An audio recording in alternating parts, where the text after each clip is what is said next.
Bueno, yo estoy listo, Fernando. Listo. Ok, entonces, pues nada, buenas tardes a los entrenadores que nos acompañan y a medida que se vayan vinculando a la charla, pues los vamos a ir dando la entrada. Entonces, hoy en el tema de capacitación, de los cuales hemos venido desarrollando, tenemos un invitado, director del Comité de Capacitación de la Asociación, licenciado en Educación Física y Deporte, de la Escuela Internacional de Educación Física y Deporte de Cuba, doctor en Ciencias de la Cultura Física, Universidad de Ciencias de la Cultura Física y el Deporte Manuel Fajardo en Cuba. Pues ha realizado publicaciones en deporte de la Universidad del Tolima, de la Universidad Pedagógica y la Universidad UTCA. Entrenador de iniciación y especialización en rendimiento. Y ahora pues está, como les digo, como docente de la UTCA, de la Universidad UTCA, y actualmente con nosotros en la asociación como nuestro director del comité de capacitación. El tema que vamos a trabajar hoy pues, es la estructura de la enseñanza deportiva. Entonces los dejo con Jorge. La audiencia es tuya, Jorge, adelante. Muchísimas gracias, Pido por favor a Fernando. todos los participantes silenciar sus micrófonos. Gracias. Perfecto, muchísimas gracias, Fernando. Gracias a todos los entrenadores por la asistencia. Vamos a abordar entonces esta temática, la estructura de la enseñanza deportiva. Realmente yo creo que esta es una de las temáticas clave. Normalmente los entrenadores cuando empezamos siempre nos hacemos esta pregunta: ¿por dónde empezamos? ¿Cómo organizar toda la enseñanza en el deporte? Entonces voy a partir de este análisis. ¿Por qué es necesario estructurar la enseñanza? Acá en la lámina que les presento, simplemente se trata de la evolución del entrenamiento deportivo. Esto es un contenido básico y es común en todos los deportes. Una cosa que sucede muy frecuentemente es que nosotros cuando estamos en un deporte, creemos que el deporte ha evolucionado de forma independiente. Y hay que aclarar que cada deporte tiene características propias, pero la evolución ha sido común en todo el área del deporte. Todos los deportes han evolucionado en el mismo sentido. En este gráfico pues les presento algunos periodos de evolución que propone Pereira da Costa, y él habla de un periodo de las artes antes en la antigua Grecia hasta la restauración de los Juegos Olímpicos. Luego viene un segundo periodo desde la restauración de los Juegos Olímpicos hasta los séptimos Juegos en Amberes, Bélgica, y este proceso, este periodo se denomina improvisación. El tercer periodo es un periodo del empirismo donde predomina la práctica, la sistematización, y abarca desde el periodo anterior, desde Amberes hasta Helsinki en Finlandia, 1920 a 1952. El siguiente periodo, del 52 al 64, los Juegos Olímpicos de Japón, es un periodo precientífico.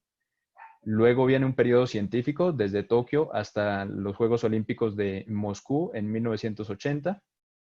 Luego de 1980 a 1992, un periodo marcado por el desarrollo tecnológico. Después de los Juegos Olímpicos de Barcelona en el 92, un periodo distinguido como periodo del marketing.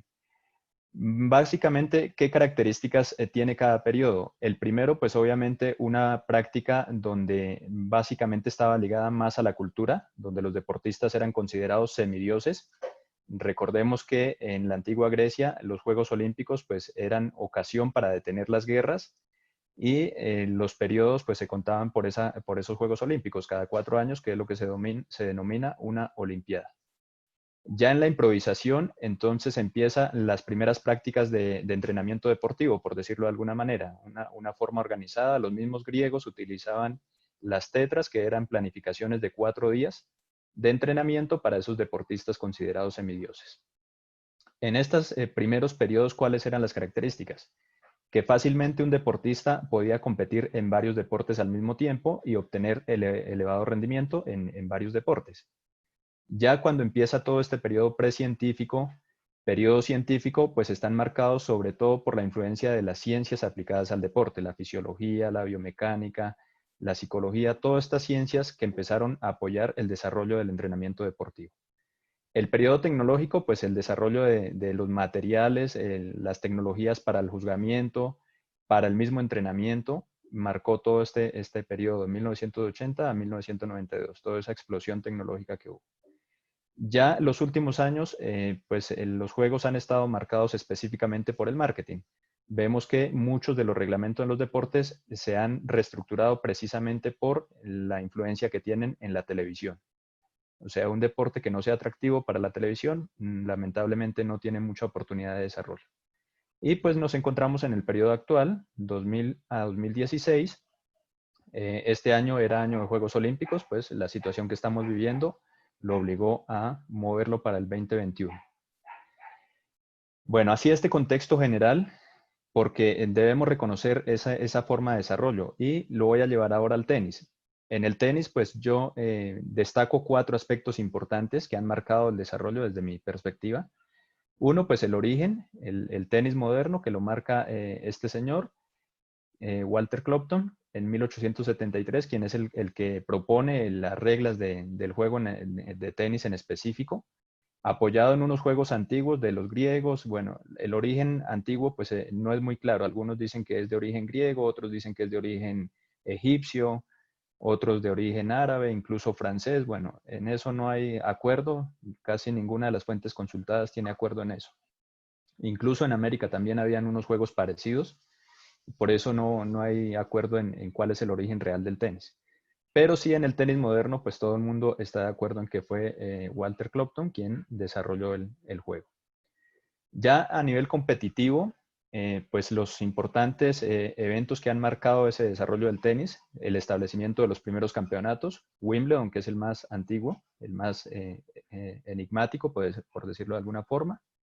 Luego viene el Abierto de Estados Unidos, este fue el origen, el Abierto se formaliza más adelante. Luego está en Roland Garros, luego la Davis Cup, que fue en 1900, el Campeonato de Australia, que es el más reciente, y un hecho que marca el regreso, el ingreso estable del tenis a los Juegos Olímpicos en 1988. Recordemos que el tenis estuvo desde 1896, pero debido al carácter profesional de algunos jugadores, varias veces fue excluido del calendario de los Juegos Olímpicos y la inclusión definitiva se dio en los Juegos Olímpicos de Seúl 1988. Otro hecho importante a nivel competitivo es precisamente lo que les estoy hablando, la era abierta, que es el momento en que se une ese circuito amateur y profesional. Recordemos que hasta ese entonces los que competían formalmente eran los del circuito amateur. Los profesionales tenían su propio circuito, pero prácticamente no eran reconocidos. Tanto así que en los Juegos Olímpicos pues tampoco no tenían esa posibilidad. Al unirse en este año, pues ya se formaliza el tenis en un solo circuito, la era abierta, la unión entre amateur y profesional, y eso conlleva más adelante a la inclusión en los Juegos Olímpicos, la inclusión definitiva. A nivel del desarrollo institucional, pues hay varias fechas importantes que resaltar, la conformación de la ITF, de la WTA, de la ATP, que inicialmente se conforma en el 72, pero en el 73 empieza el ranking formal de la ATP. La Asociación Internacional de Tenis en Silla de Ruedas, que también se marca por el inicio de los Juegos Paralímpicos en este año, en 1988, en Seúl. A nivel regional, pues tenemos la COSAD, fundada en 1947, y nuestra Federación Colombiana en 1932. Hay unos hechos para los efectos de lo que voy a hablar hoy, el desarrollo técnico. A nivel técnico, uno de los principales hechos es la preparación física. Y quienes marcaron ese desarrollo a nivel de la preparación física fueron Iván Lendl y Martina Navratilova en 1980. Fueron los primeros que se reconocen que se prepararon bajo un programa de entrenamiento formal.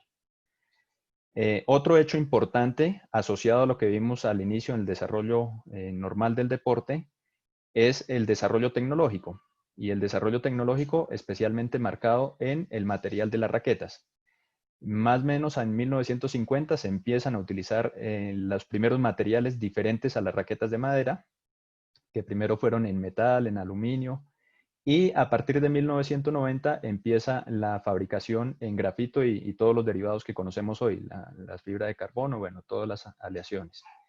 Esto hizo que el juego tuviera muchos cambios a nivel de la tensión, efectos, control, potencia. Esto fue un hecho realmente que revolucionó la preparación de los tenistas. Y otro hecho fundamental es la cantidad de competiciones que ha aumentado considerablemente en los últimos años. Cabe resaltar que el tenis es uno de los primeros deportes que organizó su calendario competitivo y de hecho muchos deportes han tomado el modelo del tenis para sus eventos competitivos. Estoy hablando de los Grand Slam, que han sido derivados, por ejemplo, a judo, atletismo, a otros deportes. Otro hecho importante para lo que voy a hablar hoy es esta fecha, 2007, cuando la ITF empieza a trabajar sobre las edades tempranas, la enseñanza del tenis. Bueno, ya desde ese contexto general, ahora sí voy al centro de esta charla, y es la finalidad de la enseñanza del deporte. Desde mi perspectiva hay dos aspectos claves que justifican organizar la enseñanza. El primero es la calidad de vida. En el aspecto de la calidad de vida, lo que buscamos es la masividad en la práctica del deporte y que esa práctica del deporte sea para toda la vida. De manera que aquí lo que nos interesa es llegar a muchas personas y que esas personas se queden con la práctica del tenis durante toda su vida. El segundo elemento es el enfocado al rendimiento. Cuando dirigimos la enseñanza hacia el rendimiento, el propósito fundamental es crear las bases para la práctica del deporte de rendimiento. Esas son los dos enfoques fundamentales por los cuales organizamos la enseñanza. Voy a centrarme ahora en el segundo enfoque, en el enfoque del rendimiento. En ese sentido, pues yo hago clara diferencia en dos procesos, uno que es la enseñanza, el otro el entrenamiento. Por supuesto, se trata de un único fin, que es la formación de los deportistas. Pero en ese propósito general, vale la pena destacar estos dos procesos de forma separada. En la base entonces está la enseñanza. La enseñanza se rige por principios de la educación física, principios pedagógicos. Es fundamental que conozcan los entrenadores todos esos principios. Esto daría para otra charla particular, pero bueno, vamos a únicamente enunciar cuáles aspectos son los que diferencian a un proceso del otro. La forma de estructurar la enseñanza es precisamente a través de los programas de enseñanza. La finalidad es el aprendizaje. ¿El aprendizaje de qué? De los elementos, los contenidos a nivel técnico, táctico, físico, teórico, psicológico y ético. Los métodos que se emplean fundamentalmente en la enseñanza, pues está la repetición, que como lo veíamos en la charla anterior, es la única forma en que podemos lograr la formación de hábitos. El juego en estas edades tempranas posee gran variedad y carácter lúdico. Y la competición se emplea para aplicar los conocimientos aprendidos, por lo tanto es parte de ese proceso de aprendizaje. Vamos al contexto del entrenamiento. En el entrenamiento se rige por los principios del entrenamiento deportivo. Su forma de estructurar es a través de los planes de entrenamiento, independientemente del modelo que utilicemos. Su finalidad es el rendimiento, por tanto es elevar las capacidades. Como ya lo veíamos, son exactamente los mismos contenidos, técnico, táctico, físico. Los métodos se emplean para el perfeccionamiento, la repetición para potenciar cada una de sus capacidades y el juego se orienta al perfeccionamiento, por tanto ya disminuye la variabilidad, ya se hace mucho más específico y se pierde un poco ese carácter lúdico que tenía en las etapas iniciales. Y ya a nivel del entrenamiento, pues la competición es la finalidad. Todo deportista lo primero que hace es definir las competiciones, establecer los objetivos y por tanto hacia allá se dirige toda la preparación. Estos dos procesos son complementarios. ¿En qué sentido? El entrenamiento condiciona cómo debe realizarse la enseñanza y la enseñanza representa la base para obtener rendimiento en la etapa de entrenamiento. Bueno, a mí me gusta mucho hacer esta analogía, esta comparación del proceso de formación de enseñanza con el proceso académico. Y estoy comparando acá la formación deportiva, los resultados deportivos a largo plazo, con la formación académica. Voy a la formación académica. Normalmente un niño de 6 años, puede ser un poco antes, 5 o 4, está en los jardines infantiles, hogares infantiles, no sé qué otro nombre se le denomina. Y a partir de 6 o 7 años ingresa a la escuela, al primer grado, segundo grado, así sucesivamente. Normalmente un chico sí transita normalmente por toda esta formación académica, con 16 o 17 años está terminando su formación de bachiller y está ingresando a una universidad. Dependiendo del programa académico que elija, en una universidad va a tardar 4 años o 5 años, quizá más, 6 años en el caso de medicina, por ejemplo, para ser un profesional. Y todos estamos de acuerdo que cuando uno termina como profesional, uno tiene los conocimientos, pero aún falta la experiencia. No es un producto terminado, sino uno es un producto en formación. En ese sentido, a veces nosotros creemos que un chico puede empezar a rendir con 12 o 13 años. Y si lo comparamos con esta parte académica, fíjese que le estaríamos pidiendo a un chico de 12 o 13 años que empiece a generar recursos o que sea un profesional en ejercicio cuando en realidad falta mucho por transitar. Entonces a eso, esa comparación es lo que llamo, porque a veces nosotros apresuramos esas etapas en la formación deportiva y cuando hacemos esta analogía, pues nos damos cuenta que estamos realmente equivocados. Este gráfico propuesto por Platono muestra diferentes etapas de formación y la concepción de la vida del deportista a largo plazo.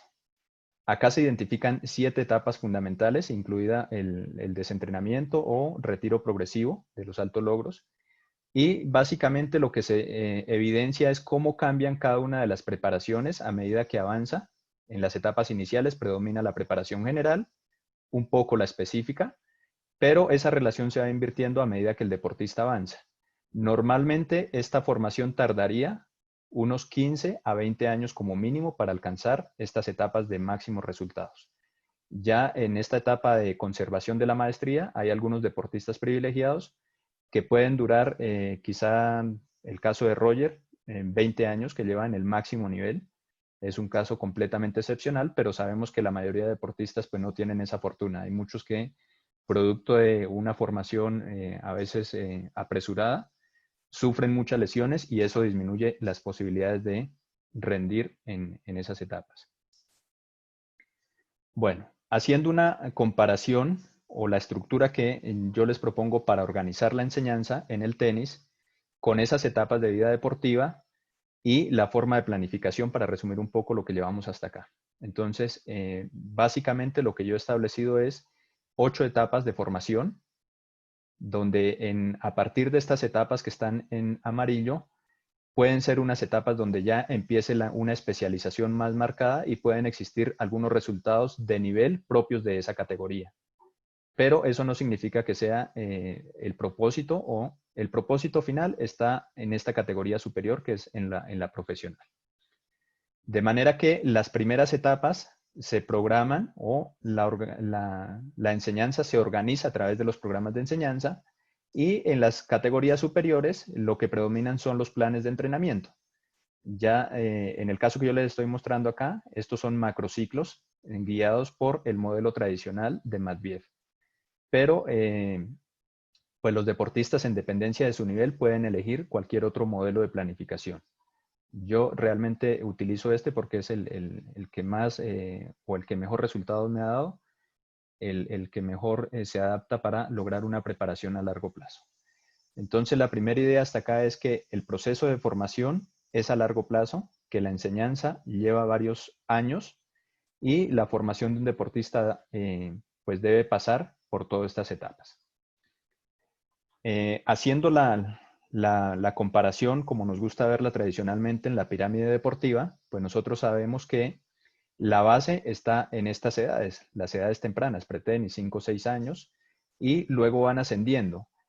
A medida que va ascendiendo, pues esta base de deportistas se va reduciendo notablemente. Esto en el deporte de rendimiento. Ya sabemos que el deporte de rendimiento pues es completamente selectivo y quizá, no sé si está Mauricio, me rectifiquen los datos que voy a dar, pero aproximadamente el 1% de los tenistas que inician tienen realmente la opción real de llegar al nivel profesional. O sea, esas son investigaciones que ya se han realizado, hay datos al respecto y realmente la cifra de retención es prácticamente absurda, muy pequeña. En esto, ¿qué hay que tener en cuenta? Bueno, yo lo defino como un análisis actual acerca de qué fortalezas tenemos, o sea, cómo estamos realizando este proceso actualmente en Colombia y qué podemos mejorar. Indudablemente hay muchas cosas que estamos haciendo bien, pero hay otras que necesitamos mejorar. Y esto hay que analizarlo desde varias perspectivas, desde el punto de vista administrativo, desde el punto de vista técnico y desde incluso la perspectiva social, porque obviamente pues todo esto conlleva a que nosotros podamos realmente formar deportistas de primer nivel. Entonces, estas primeras 4 categorías es lo que hemos denominado tenis de base y las otras categorías tenis de rendimiento. Esta era una terminología que a veces utilizábamos en otras conferencias, incluso un ponente internacional habló acerca de eso, el tenis de base, y se refiere a esto, a las categorías de enseñanza. La forma de estructurar, voy ya completamente al contenido de los programas de enseñanza. Yo me guío por estos autores, Cortegaza, Hernández y Betancourt, quienes proponen estos elementos básicos para la construcción de los programas de enseñanza.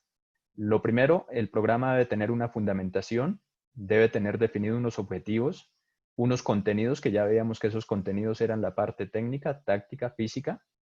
Debe tener unos test pedagógicos. Actualmente nosotros estamos trabajando en una propuesta al interior de la asociación para definir unos test y obtener unos baremos propios a nivel de los tenistas colombianos.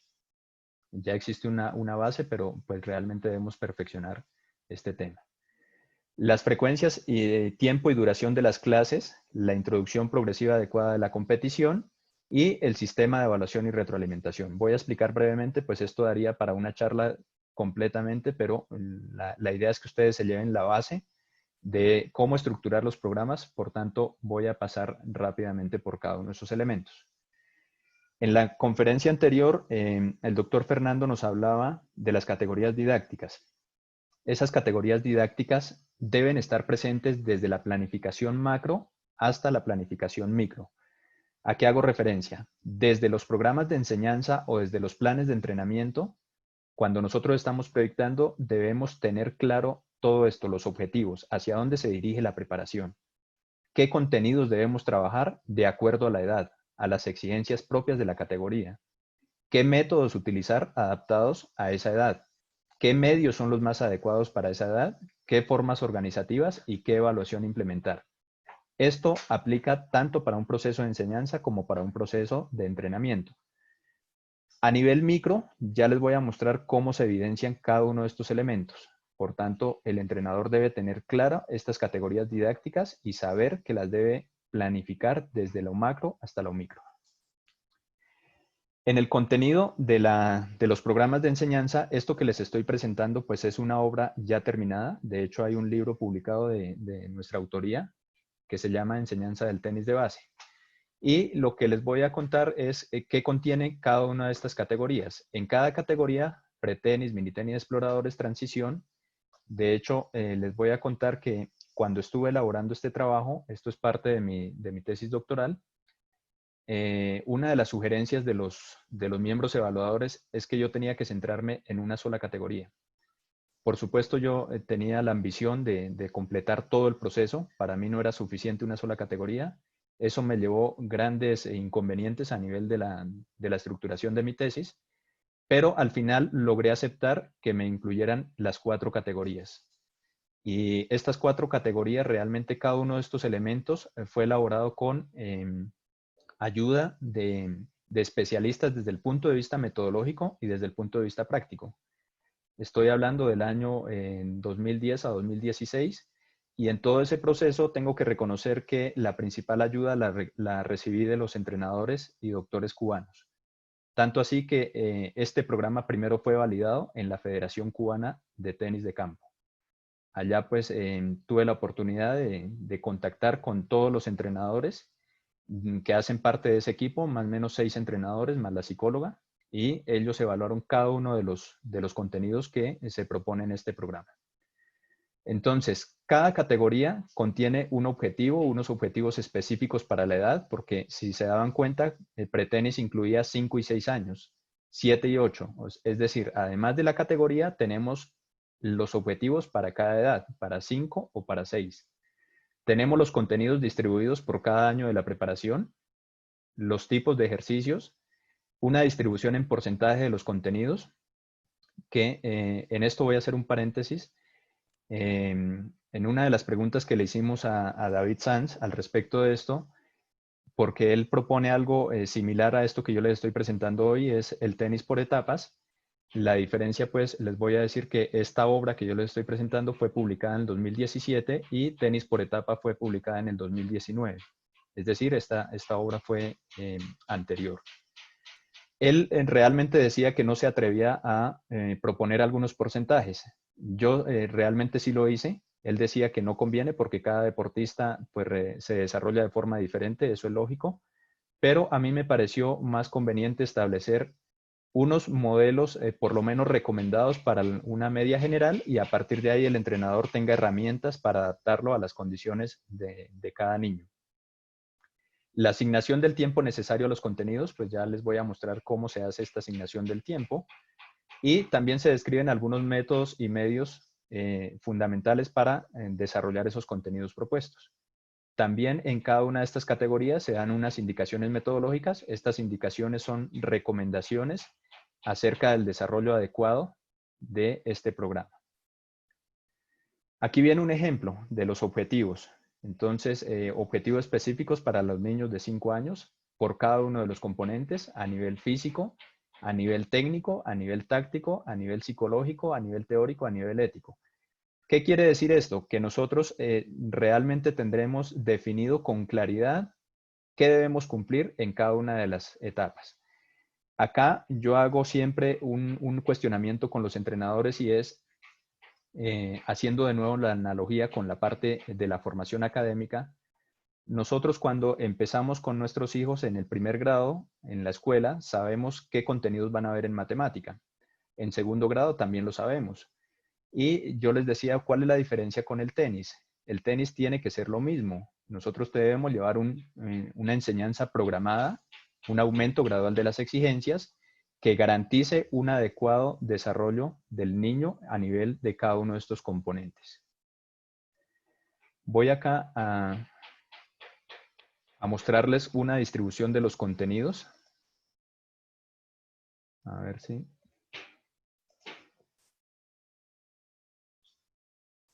me dan un segundo para compartirles esta.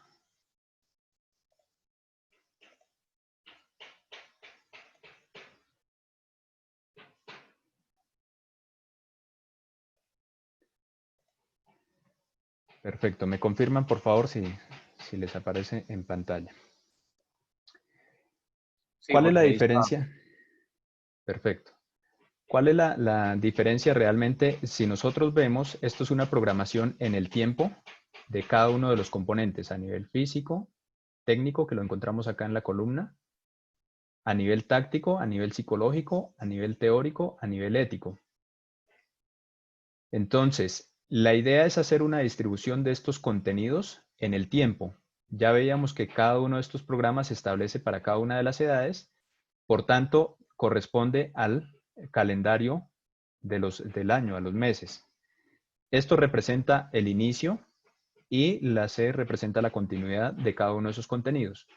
Cuando nosotros valoramos de forma vertical, pues tenemos claro que debemos trabajar en cada una de las semanas. Esto es lo que facilita la distribución de los contenidos.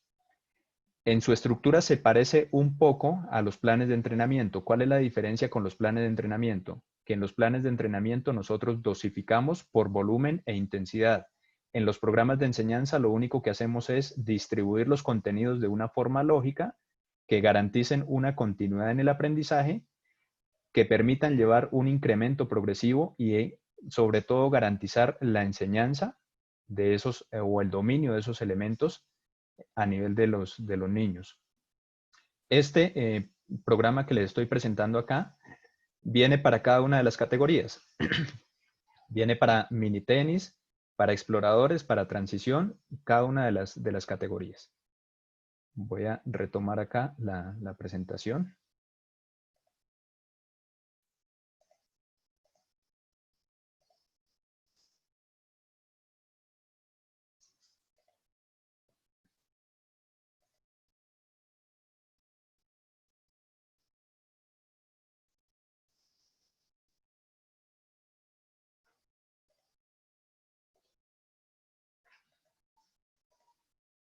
Bueno, entonces veíamos esa distribución.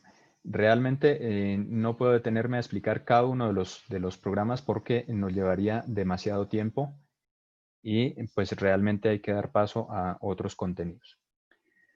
Otro de los elementos que veíamos en la parte inicial era la introducción de la competición. En la introducción de la competición, realmente lo avanzado por la ITF ha sido excepcional. Uno de los grandes logros, producto, por supuesto, de un proceso de investigación de varios años. Y ese es el mismo que yo recomiendo realmente para la formación, para la enseñanza.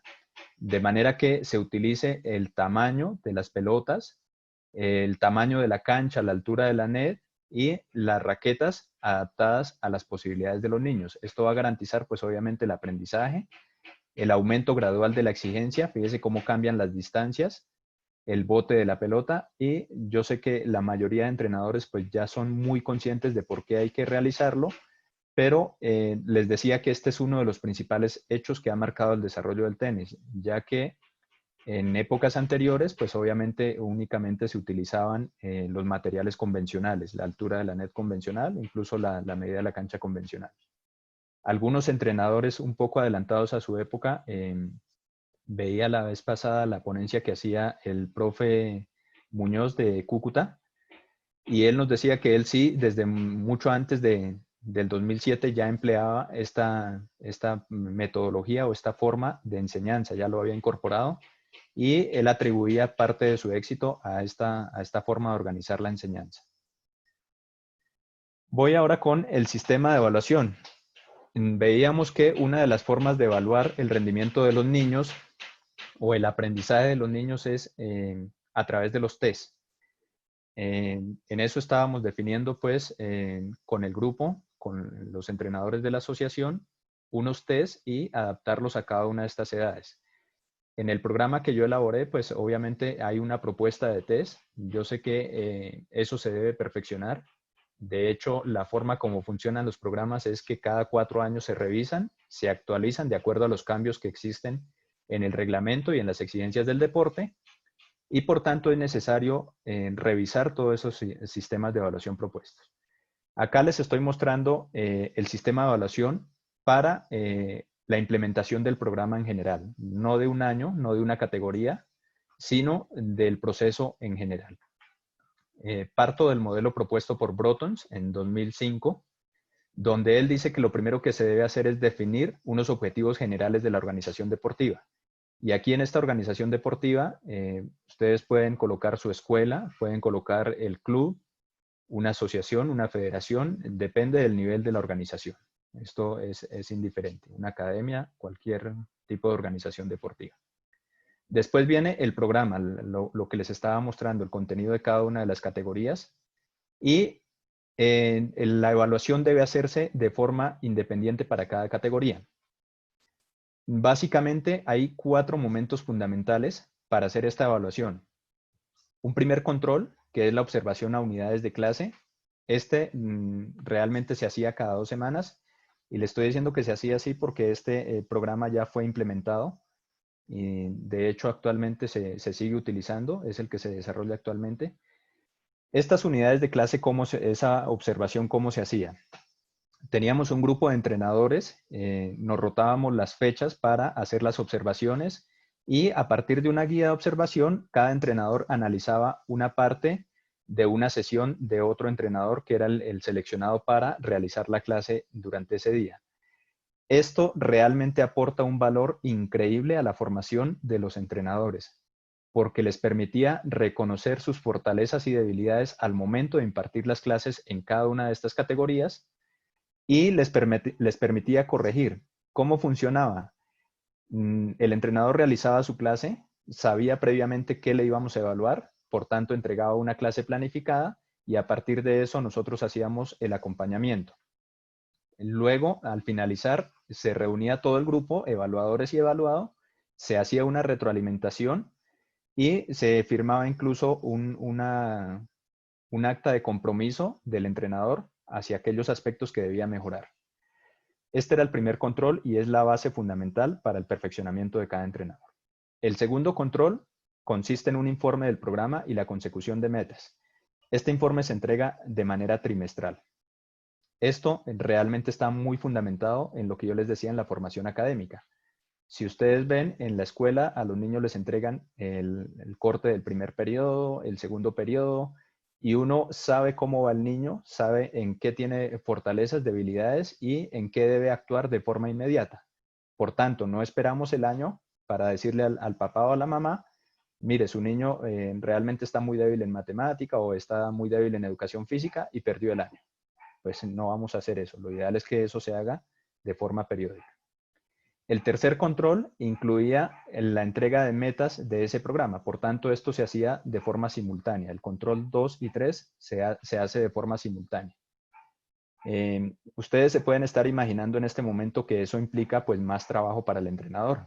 Planificar, que le observen una clase, adicional a eso construir un informe, entregárselo a los papás. Bueno, les voy a decir que muchos de los entrenadores donde yo implementé esto, al principio pues era normal que me odiaran, casi natural. Pero después, cuando ellos empezaron a notar el beneficio de todo esto, la organización que les otorgaba, empezaron a ser mucho más efectivos en sus programas de formación, pues realmente cambiaron la perspectiva y tengo que decirles que esto también se hizo acompañado de un plan de capacitación. Tampoco fue atacar bruscamente a los entrenadores, sino que se les preparó. Cada 8 días se hacían capacitaciones sobre cada una de las temáticas y eso garantizó el éxito de la formación. Por supuesto, hay algunos entrenadores que aún no lo lograron, pero la idea es que hacia allá se debe dirigir la formación. Bueno, el cuarto momento de la evaluación es una evaluación al final, es decir, a cada año de la categoría, y lo que se hacía era entregar un informe de cumplimiento de los objetivos anuales, de manera que se decía si realmente el niño ya está en condiciones de avanzar a la siguiente categoría, que es lo lógico cuando se hace un proceso completamente estructurado, no tiene por qué existir un inconveniente, y el cumplimiento de las metas. Eso permitía establecer cuántos niños queríamos tener como organización en esta categoría o en esta o en esta y cómo los podíamos atender con la máxima calidad posible. Se finalizaba con la evaluación institucional, por supuesto, al tener cada uno de estos elementos, pues permitía hacer un análisis muy completo de la situación actual de la institución o de la organización deportiva, como lo veíamos acá. Este proceso pues es continuo, cada año se debe realizar, de nuevo se revisan los objetivos y así se repite sistemáticamente este proceso. Acá les muestro la guía de observación que utilizábamos, esa dichosa guía que los profesores le tenían tanto temor. Pero les digo que esta guía la aplicábamos entre nosotros mismos, de manera que el profesor no siempre era evaluado, sino a veces tenía el rol también de evaluador.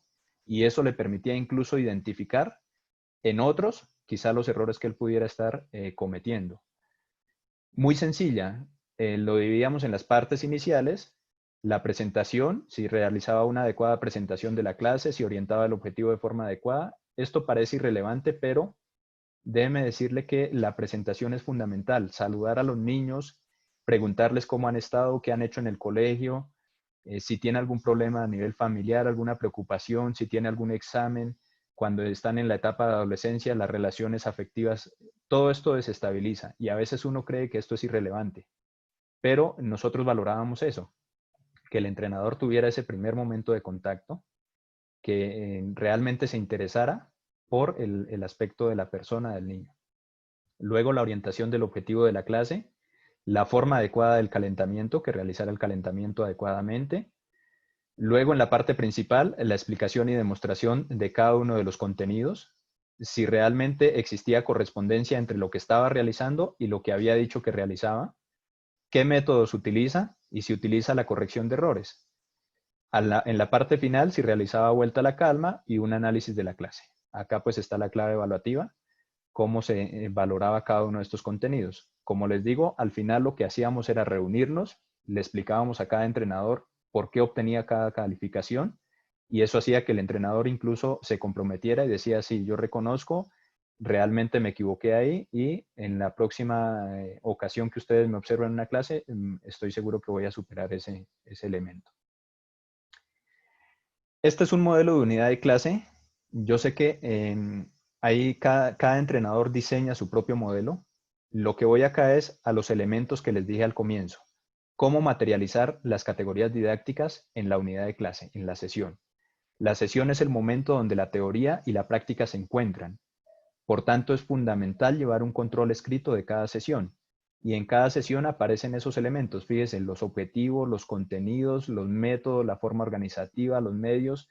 Estas observaciones acá equivalen a la evaluación. Por tanto, no es algo tan teórico como a veces lo vemos. El consejo que yo siempre les doy a los entrenadores es que uno tiene que escribir en cada clase, pero tiene que saber qué escribe. Y lo que escribe es todo lo relacionado con el proceso de formación de los deportistas. Esta es la principal herramienta que nosotros tenemos para perfeccionarnos como entrenadores. Si usted no escribe, usted no sabe lo que está haciendo. Es más, muchos entrenadores han chocado con el éxito y después intentan repetir la fórmula y no la tienen, la perdieron. ¿La perdieron por qué? Porque no la escribieron. Entonces, lo que le funcionó con algún chico, obtuvieron un éxito, son esos entrenadores que lograron un único resultado y después desaparecen de todo el contexto. Eso es una lástima porque si realmente consiguieron el éxito y llegaron a la fórmula, debieran haberla escrito, pero lamentablemente a veces no sucede. El otro tema es la organización de los contenidos. ¿Cómo saber qué enseño primero? Eso depende mucho de la metodología de cada entrenador, pero sí debemos estar conscientes. Quizá este es un gráfico que yo propongo en el libro, pero cada entrenador quizá pueda proponer una clasificación diferente. Básicamente hablamos de la técnica en las empuñaduras, en las posiciones, posturas, desplazamientos, a nivel de los golpes básicos, a nivel de los golpes especiales y el uso con efectos, que es uno de los contenidos más avanzados. Entonces, de acá uno tiene que decidir qué prioriza, yo por dónde empiezo la enseñanza. Ese es el propósito de tener claro una estructura o una clasificación de la técnica. Repito, ustedes pueden utilizar esta o pueden utilizar la que a su experiencia les ha dicho lo primero que se enseña es esto. Incluso cuando enseñamos, supongamos que ya nos pusimos de acuerdo todos y sabemos que lo primero que hay que enseñar es el golpe de derecha. Es un ejemplo. Aún así, algunos entrenadores van a decir, yo prefiero enseñar primero la posición de los pies, prefiero enseñar primero la postura, y hay otros que dicen, no, yo prefiero enseñar primero la terminación. Eso es ya un estilo, digamos que una forma individual de cada entrenador, pero cuando nosotros logramos un acuerdo, un consenso en esto, realmente vamos a lograr que los niños avancen a la vez. Y hago este análisis porque la forma de igualar los resultados a nivel de alto rendimiento es desde la base. Como veíamos esa pirámide invertida, si nosotros empezamos a lograr un trabajo desde los primeros niveles y vamos avanzando progresivamente, pues más probabilidades de igualar los resultados de actuales países que tienen o que son reconocidos como potencia en la formación de tenistas. Ya los chicos que están en este momento en alto rendimiento, como haya sido de una buena forma o no, han llegado y están allá. Pero si nosotros queremos programar un desarrollo deportivo del tenis en Colombia a largo plazo, nos va a llevar bastante tiempo. Si empezamos ahora, como les mostraba en el gráfico, quizá vamos a tardar 10 o 15 años en tener un desarrollo alto y estable. Aquello denomina un desarrollo alto y estable. Tener muchos jugadores y bien formados. El desarrollo competitivo vendrá después y ese es otro tema que hay que valorarlo en otro momento independiente. Eso da para un análisis larguísimo el tema de la competición. En el caso del libro, yo propongo una organización de la competición, una introducción progresiva adecuada, donde se vaya incrementando gradualmente la exigencia. Y debiéramos lograr acuerdo, esa es una de las tareas en la asociación. Les voy a contar una anécdota que me pasó. Mis hijos se llevan 3 años. Lo que les voy a contar sucedió cuando uno de ellos tenía 6 años y el otro tenía 9 años. Uno competía en categoría punto rojo y el otro competía en categoría punto naranja, ya estaba terminando punto naranja. Fuimos a un torneo a la vez de categorías. En el sistema del niño de punto rojo, decidieron implementar 2 partidos en dos sets, por decirlo de alguna manera, de 21 puntos cada set. Entonces, en esa edad, pues ustedes entenderán que los niños ganan, pierden. Bueno, la diferencia fue de únicamente 2 puntos, los 2 puntos reglamentarios. La duración de este niño, del partido de este niño de punto rojo, más o menos fue de 40 minutos. Mientras que el otro niño compitió en el sistema de short set, pues perdió rápido y perdió en cuestión de 20 a 25 minutos. Entonces, fíjese que usted que el de la base estaba compitiendo 40 minutos y el de arriba competía apenas 20 o 25 minutos. Por tanto, no había ningún incremento ni un aumento progresivo, sino todo lo contrario. Estaba compitiendo más y el nivel de exigencia era mayor para el que estaba abajo y no el siguiente. Acá una organización ya de los contenidos, cuando tenemos clara esa, por dónde vamos a empezar, debemos utilizar un modelo de organización de los contenidos. Yo utilizo este, que es un análisis metodológico de las habilidades deportivas, propuesto por Oroceno y colectivo, donde se establece el objetivo, y acá tengo un ejemplo para el servicio. Efectuar el servicio de forma fluida desde la zona 3 de la cancha, es decir, no desde el fondo de la cancha, sino en la zona delantera. La habilidad principal, pues el servicio. ¿Qué habilidades deben anteceder? El lanzamiento de la pelota, saber posesionarse en el terreno, la coordinación de los brazos, la coordinación de los movimientos de los pies y el movimiento de los brazos.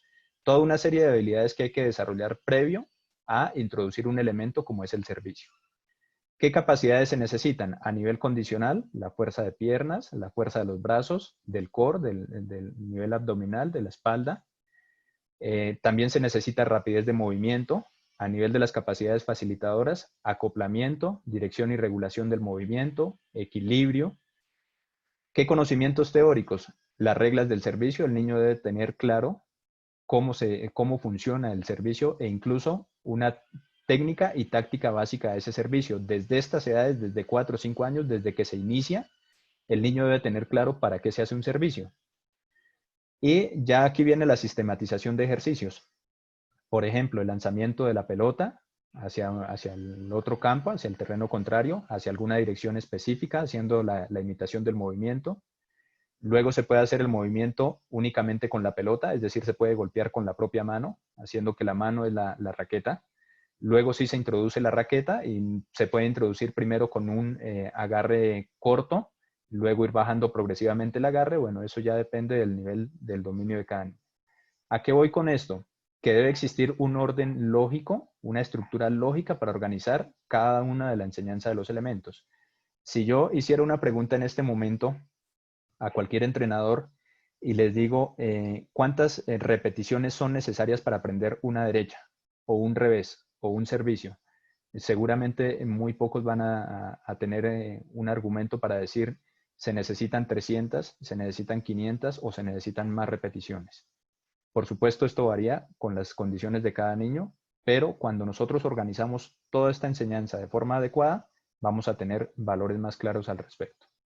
Después viene el tema de vincular un contenido al otro.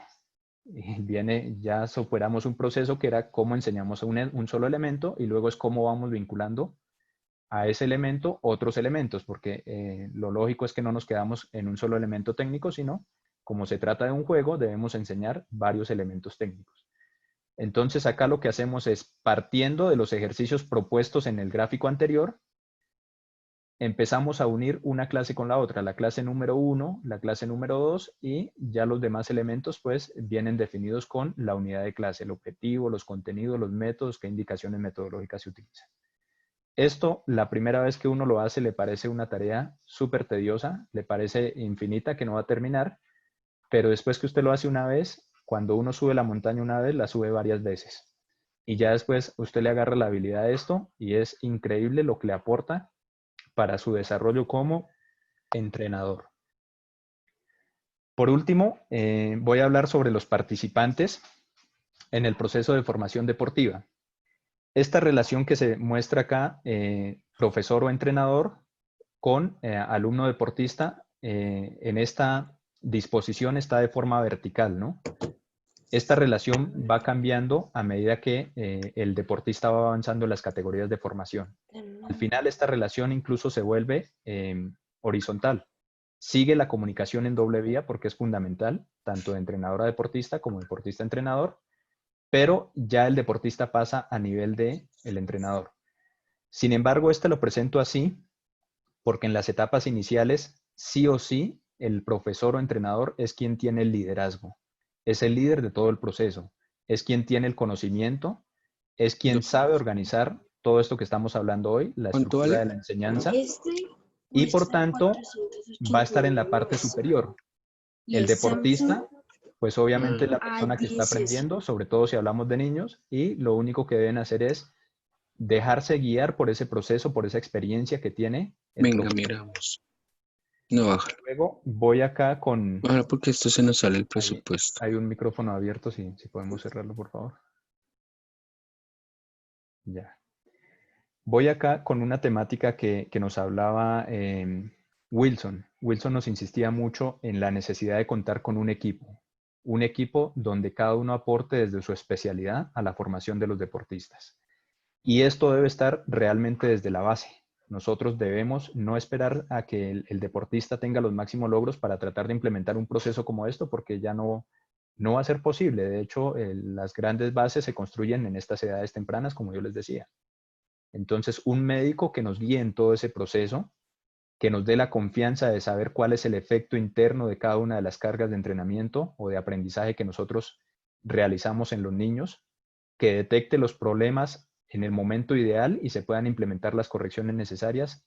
De hecho, toda práctica debiera empezar con esto, con un examen médico. Los niños debieran primero asistir a un médico, una valoración médica, y luego sí, con su certificado de aptitud física, empezar una práctica deportiva.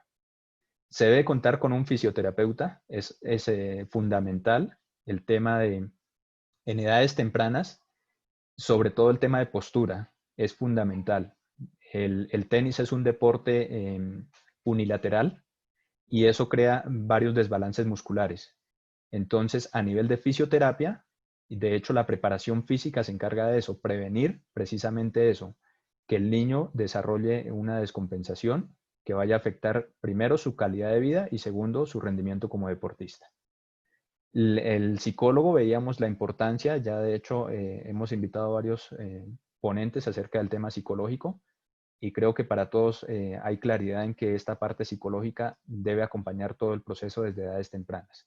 Esas habilidades de concentración, de manejo de las emociones, todo eso se desarrolla desde edades tempranas. El niño desde pequeñito tiene un carácter y tiene que aprender a dominarlo.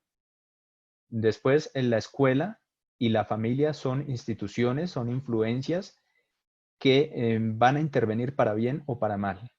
Si nosotros no logramos un buen acuerdo, un buen vínculo entre estas partes, pues estas partes pueden ser o unos aliados o pueden ser realmente unos contradictores del proceso. Y resulta fundamental que entre todo esto elementos se trabaje de forma conjunta como equipo para lograr adecuados procesos de formación deportiva. Bueno, eso era hasta acá lo que quería compartirles acerca de cómo estructurar la enseñanza en estas edades tempranas. Es tan solo una propuesta. Este es el libro que les menciono. Por lo menos es una base de dónde partir. Hay muchas otras propuestas y la idea es que precisamente perfeccionar toda obra humana es perfectible. De hecho, se debe analizar cada cierto tiempo y avanzar hacia nuevos conocimientos.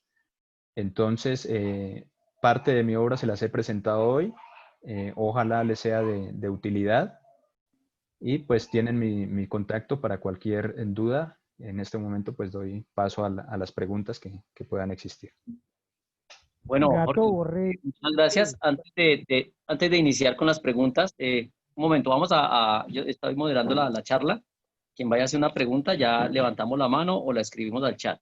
Antes de iniciar con las preguntas, Jorge, muchas gracias por la presentación. Quiero hacer como una retrospectiva para los que ingresaron un poco tarde.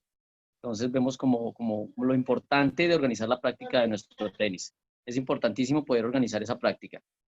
Jorge pues nos habla de la parte importante que estaba relacionado con el tema de la calidad de vida, ¿cierto? Y la búsqueda de ese rendimiento deportivo. Vemos que muchas veces el tema de la enseñanza del tenis queremos mezclarla con el entrenamiento deportivo desde edades tempranas. Y lo hemos visto con otros ponentes en otras charlas que nos dicen que la primera fase es de desarrollo. No tenemos por qué afanarnos. A pesar de que se vea competencia en las etapas tempranas con la bola roja, naranja y verde, de todas maneras estamos buscando resultados de desarrollo.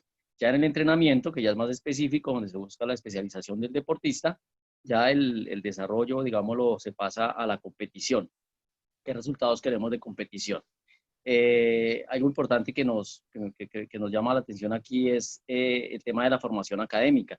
Y volvemos al tema también de la desescolarización. Vemos que lo que nos presenta Jorge aquí, y a nivel general, pues desde los 6, más o menos promedio, a los 17 años, donde se busca ese proceso normal a llegar al profesional, no solo en el tenis, sino en el ámbito normal.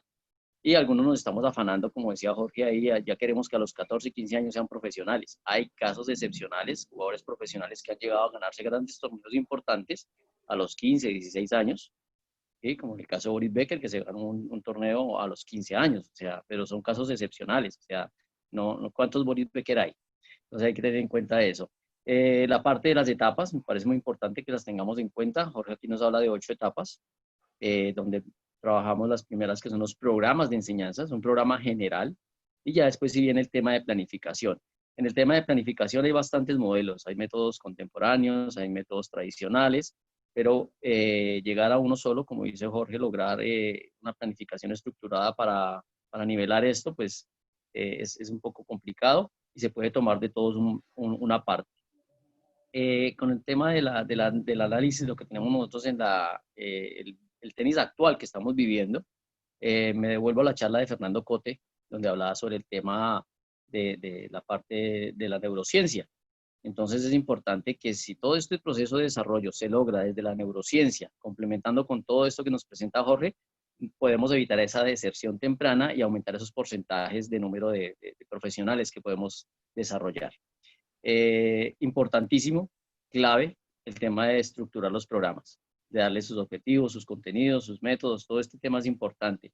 Nosotros los entrenadores tenemos una gran ventaja y muchos recibimos cursos de psicología, de medicina deportiva, de fisiología, etcétera, etcétera, etcétera. Y como lo decía al final Jorge, si no tenemos un equipo, pero sin embargo, si nosotros nos preocupamos por estar actualizados, por estar capacitados, podemos ir desarrollando dentro de las posibilidades. Si no tenemos una escuela, una academia donde tengamos un equipo grande, sí podemos evitar errores con el conocimiento que tengamos de cada una de estas áreas que compone el tenis en general. Y lo importante aquí, me gustó mucho la parte de la autoevaluación, cuando Jorge habla de que no solo evaluar a los deportistas, sino la evaluación de los entrenadores. Eso es lo que realmente hace que un equipo de trabajo funcione como equipo. ¿Sí? En alguna oportunidad me atrevo aquí a narrar una anécdota personal donde en una oportunidad en un club hicimos eso. Y sí, efectivamente los entrenadores, pero usted, ¿quién es usted para venir a evaluarme? ¿Usted a quién le ha ganado? Ese es el concepto que a veces tienen. Pero ya después con el tiempo se dieron cuenta que esto sí era importante e inclusive se logró conformar un equipo muy, muy interesante en la Liga de Tenis de Cundinamarca, donde tuvimos en su época 90 jugadores. Y una de las tareas era, para poder dictar clase, usted tenía que presentar los planes semanales de clase. Si usted no presentaba los planes semanales de clase, no podía dictar la clase. Ese fue uno de los temas que se manejó en ese tiempo. Entonces, nada, Jorge, muchas gracias. De verdad que muy buena su charla. Vamos a dar paso a las preguntas. Aquí veo, voy a mirar un momento acá, quienes han levantado la mano. Y tengo una pregunta de Wilson. Dice, desde su punto de vista, ¿por qué tantos niños o dejan de competir rápidamente o no les interesa la competencia? ¿Cómo hacemos para influenciar a los niños para que compitan más y mejor? Bien, aquí hay varios aspectos, lo voy a abordar desde dos aspectos fundamentales. El primero es el nivel de motivación. ¿Por qué se acerca el niño a la práctica de un deporte? Hay muchos niños, para nadie es un secreto, que llegan obligados. Realmente es más el interés de un familiar, de los propios padres, y con esos niños es prácticamente imposible lograr un buen proceso. Vemos que ese es un principio básico. Si no existe la voluntad propia, el interés propio, la motivación propia, va a ser muy difícil. Eso no significa, como nos refería en unas conferencias atrás Corinne, que puede ser que inicie el niño, de hecho así es como sucede tradicionalmente, que el niño inicia la práctica del tenis influenciado por los familiares, pero luego depende de los procesos que nosotros hagamos como entrenadores para, voy a decirlo así, enamorar a ese niño, para realmente atraerlo y hacer que el tenis sea algo que disfrute. Cuando el niño realmente logra disfrutar eso, pues sencillamente no tendría por qué abandonar. Esa es una de las principales razones. La otra, cuando nosotros empezamos a competir demasiado temprano y ponemos demasiada presión sobre los niños, es algo que tarde o temprano van a terminar explotando. Es como la olla de presión que nos mencionaba Corine. Van acumulando. Realmente he tenido la experiencia de trabajar con varios chicos de esa forma, que en edades tempranas incluso fueron campeones y luego cuando avanzan a la siguiente categoría, aquí voy a hacer un paréntesis muy claro, cada categoría en el tenis tiene características completamente diferentes. El entrenador debe tener en cuenta que la exigencia de una categoría es completamente diferente a la siguiente. Por tanto, aunque se hable de un mismo deporte que es el tenis, en definitiva el tenis es uno solo, pero nosotros debemos profundizar en las características de cada una de las etapas. No exigir más allá de las posibilidades porque no es necesario, simplemente que el niño disfrute cada etapa, transitar adecuadamente por cada etapa, eso va a garantizar que los niños permanezcan. Acá voy a decir algo que decían los alemanes, es un dicho de la sabiduría de los alemanes. Lo que empieza antes termina primero. Si usted tiene programada una fiesta a las 8 de la noche y ya tiene establecido un cronograma, pero usted decide adelantar la hora y empieza a las 7, pues obviamente todo su cronograma, todo el programa que tenía establecido se va a correr, va a terminar antes. Eso hace que lo que empiece antes, cuando nosotros apresuramos los resultados, termine antes. Los niños sencillamente, después de 5 o 6 años compitiendo, van a decir, no quiero más, yo quiero tener paz, lo único que quiero es disfrutar de la práctica de un deporte.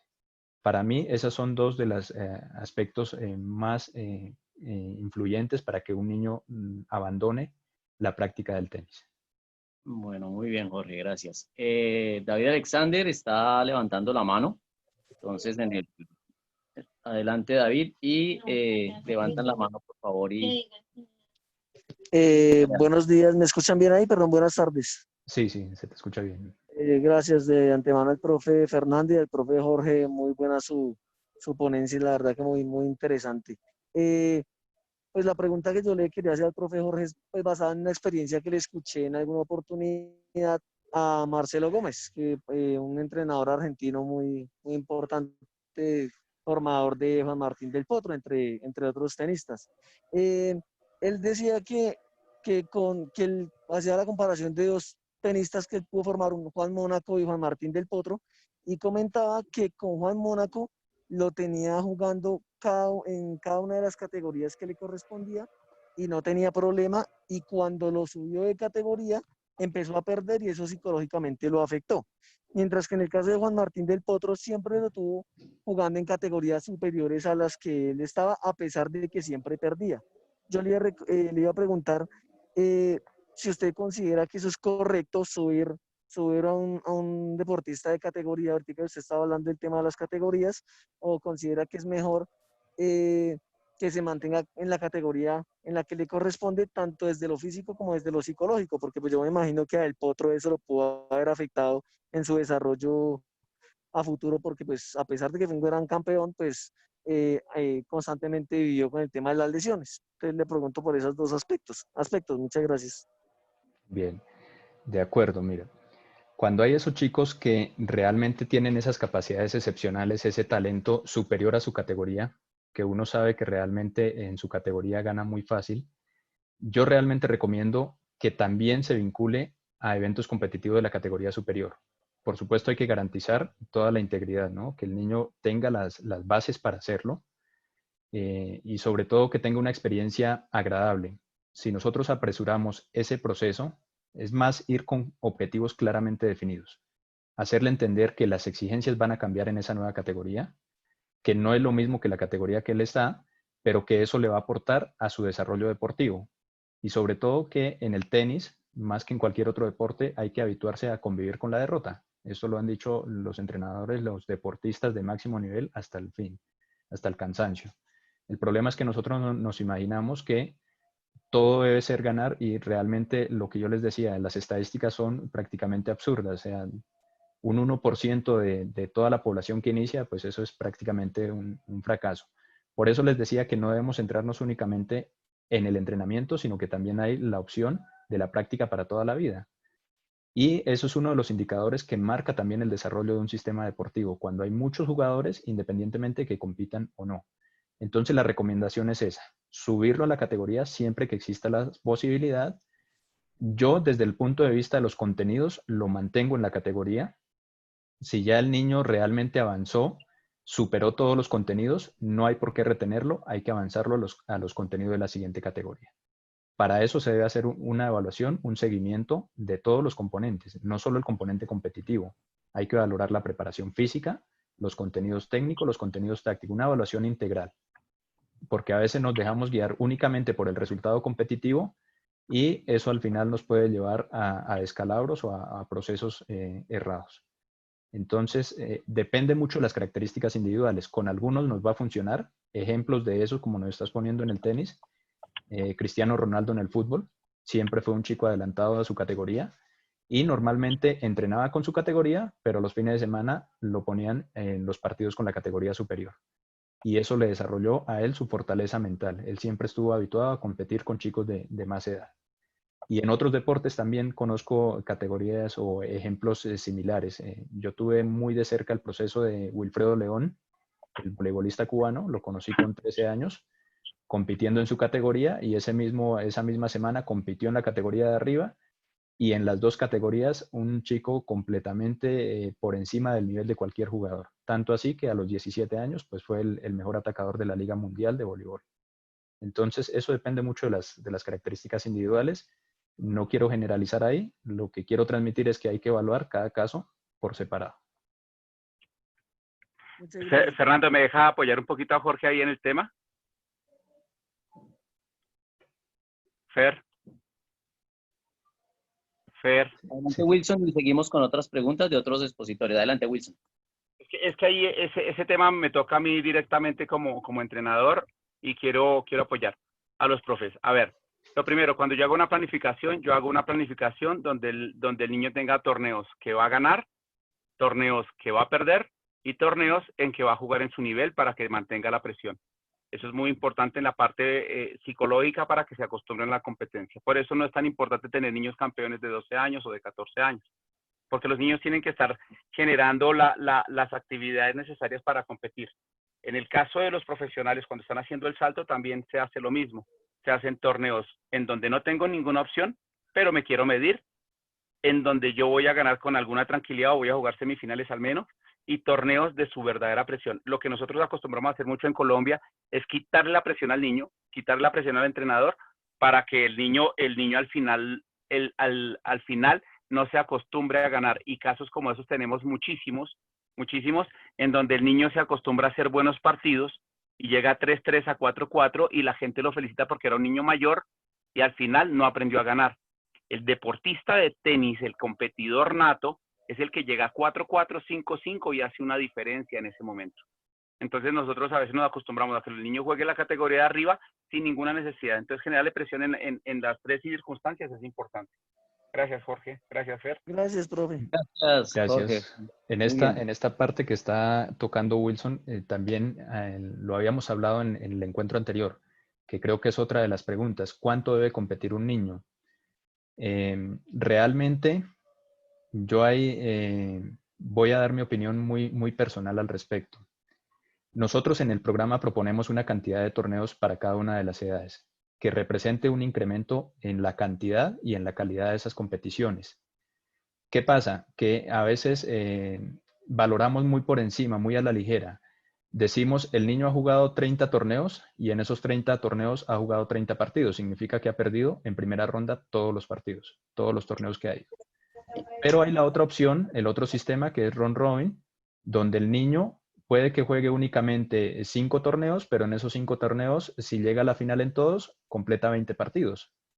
Entonces, una cosa es calidad, otra cosa es cantidad. Y en eso tenemos que nosotros ponernos de acuerdo. Yo sé que al nivel internacional sí o sí es el sistema de eliminación sencilla por todo el tema de organización, pero eso nosotros debemos valorarlo para efectos de los jugadores colombianos. ¿Qué nos conviene más y en qué edades? Pienso que en eso hay que reunir la opinión de muchos entrenadores.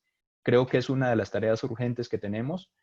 Me complace, por ejemplo, que en algún momento pidieron mi opinión acerca de la organización de las categorías.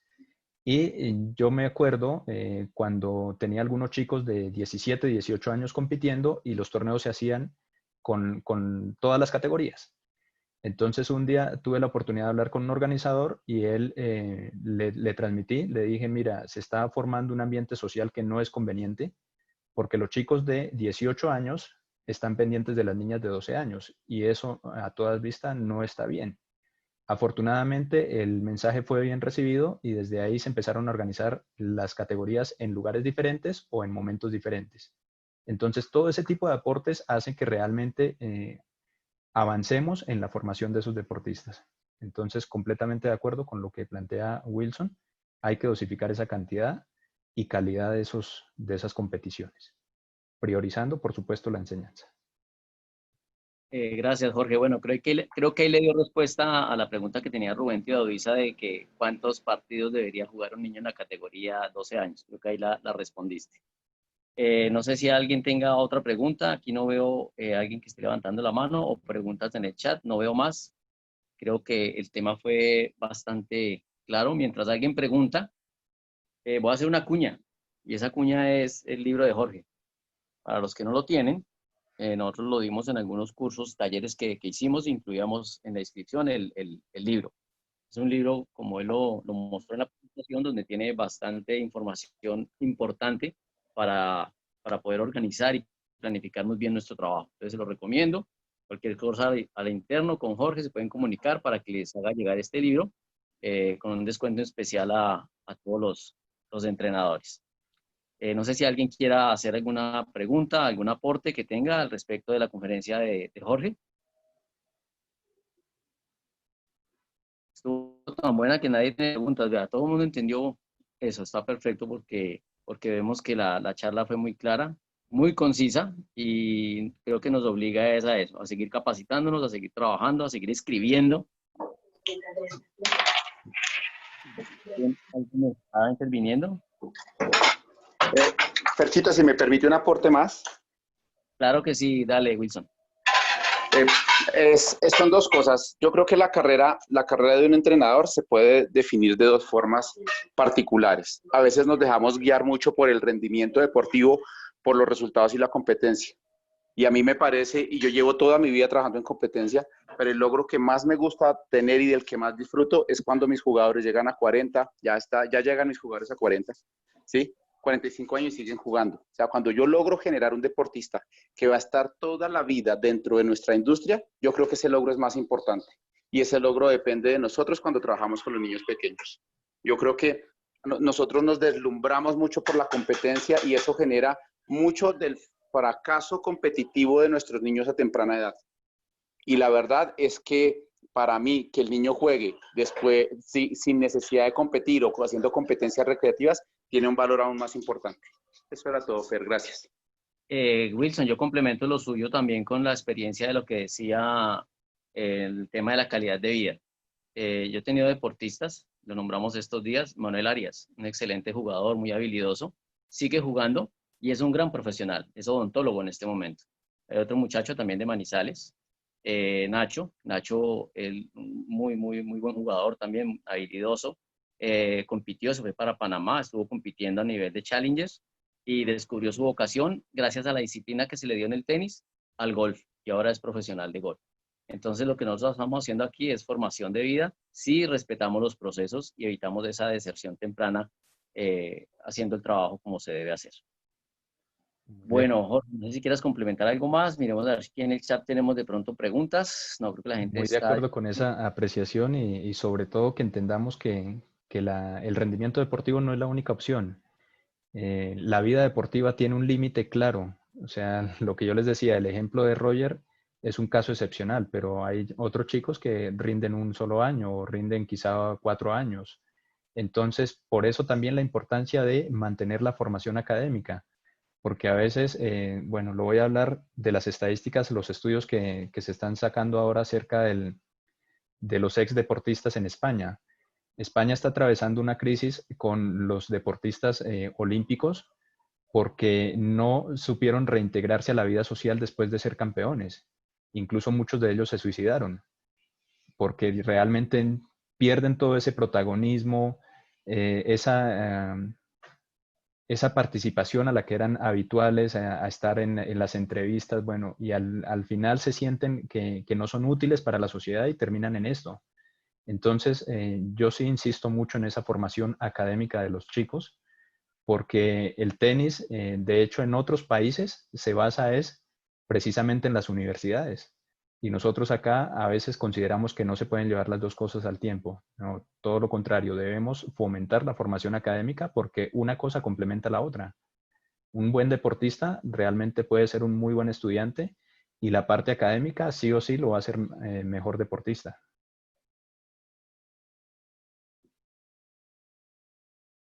Perfecto, Jorge, muchas gracias. Bueno, creo que aquí hay voy a mirar el chat, creo que hay algunas preguntas. Bueno, Edwin. Edwin dice, trabajo en un colegio, la oportunidad de formarlos desde preescolar hasta bachiller. Quiero seguir motivando a los niños a que jueguen al tenis. ¿Qué consejo me da, ya que algunos papás quieren que jueguen fútbol?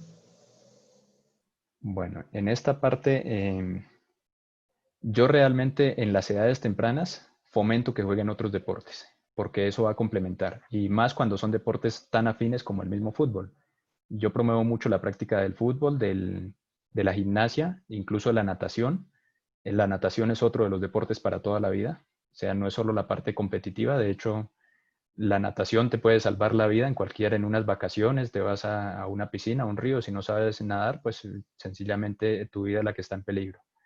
Entonces, de hecho, en esas edades tempranas se debe promover. Y lo que yo les decía, ya cuando uno avanza en la formación y son jugadores en la transición que están dando el paso a profesionales, si no hay esa disciplina, ese rigor y realmente esa motivación interna que es la que vale, sencillamente los chicos abandonan.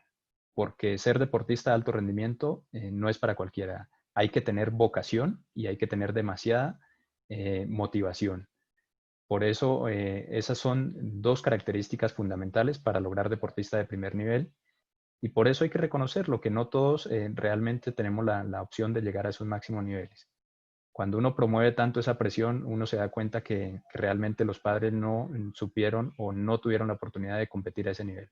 Yo competí a nivel de alto rendimiento. Mi etapa fue muy corta, fue apenas 4 años, pero fue en un deporte muy exigente como fue el judo. Y eso hace que uno conozca a profundidad lo que tiene que vivir un deportista. Entonces, ¿cuál es la idea? Uno siempre realizar su trabajo con toda la sinceridad, mostrar qué es lo que está haciendo, involucrar a los padres, eso es fundamental, que ellos comprendan por qué los niños están haciendo eso. El tenis es un deporte privilegiado por todos los beneficios físicos, pero voy a ir un poco más allá, los beneficios sociales. El ámbito social que maneja el tenis es un ámbito, para nadie es desconocido, un ámbito exclusivo y un ámbito sano. Quizá en las categorías iniciales nosotros como entrenadores hemos fallado en que hemos promovido una competencia un poco desmedida y eso hace que surjan varias rivalidades entre los niños, entre los padres. Eso no es conveniente. De hecho, en otros países hay unos casos mucho más graves que los nuestros. Pero nosotros como formadores debemos promover todo lo contrario. De hecho, yo tuve oportunidad de estar hasta los nivel Challenger y ya uno en el nivel Challenger, de ahí hacia arriba, el ambiente en el tenis cambia completamente porque se vuelve un ambiente de fraternidad. Los deportistas realmente comprenden que el que está al frente no es su enemigo, al contrario, es un compañero que le va a ayudar a superarse y a aumentar su rendimiento. Y entonces ahí ya cambia completamente la perspectiva. Yo, pues afortunadamente tuve la oportunidad de vivenciar esos niveles y uno se da cuenta de todas esas diferencias. Correcto, gracias, Jorge. Sí, no, y el mismo Moya lo decía, en la cancha es mi enemigo, pero fuera de ella es mi mejor amigo. Bien, vamos entonces, Iván Anzola, después sigue Johnny Criollo, Remigio, Julio y Edwin. Entonces vamos con Iván. Adelante, Iván. Iván. Bueno, Iván se fue, pero entonces la pregunta que él nos dice es que ¿qué opinas de la periodización en el tenis? De acuerdo, la periodización. Yo realmente la utilizo. De hecho, les mostré ahora todo lo que fue tenis de base, pero ya está terminado el segundo libro, que es sobre tenis de rendimiento. Y ese habla precisamente de todo eso de la periodización. Yo realmente la recomiendo porque la periodización tiene un gran beneficio y es que nos da la oportunidad de hacer una muy buena base de preparación, nos da tiempo suficiente antes de las competiciones. Ya cuando los chicos están realmente en un nivel semiprofesional o profesional ya, ahí sí recomiendo cambiar a otro modelo que les permita hacer una planificación más compacta, que les permita obtener el rendimiento más frecuente, pero siempre garantizando que existan las bases, es decir, que primero se haya transitado por periodización. Yo realmente es lo que aplico. De hecho, en el libro que les voy a mostrar, les muestro año por año, así como les mostré en este de enseñanza, les muestro año por año cómo debe cambiar la relación en cada uno de los macrociclos, de manera que se incremente ese periodo competitivo y al final esté en condiciones de hacer una buena transición hacia el tenis profesional. Listo, gracias, Jorge. Bueno, Gracias, Jorge, por la respuesta. Con gusto, bueno. Iván. Gracias. Sigue Johnny Criollo, después Remigio, Julio César. Dale, Johnny. Profe Fernando, buenas tardes, compañeros y profe Jorge. Inicialmente, muy agradecido como siempre por ampliar nuestros conocimientos y ayudarnos a crecer como profesionales. A partir de la estructura de la organización que nos presenta el profe Jorge. Micrófonos abiertos, los cierro. ¿No me escucha, profe? Sí, adelante, Johnny. Ya. ¿Sí me estaban escuchando o no? ¿O estaba hablando solo? Sí, te estaba escuchando, adelante.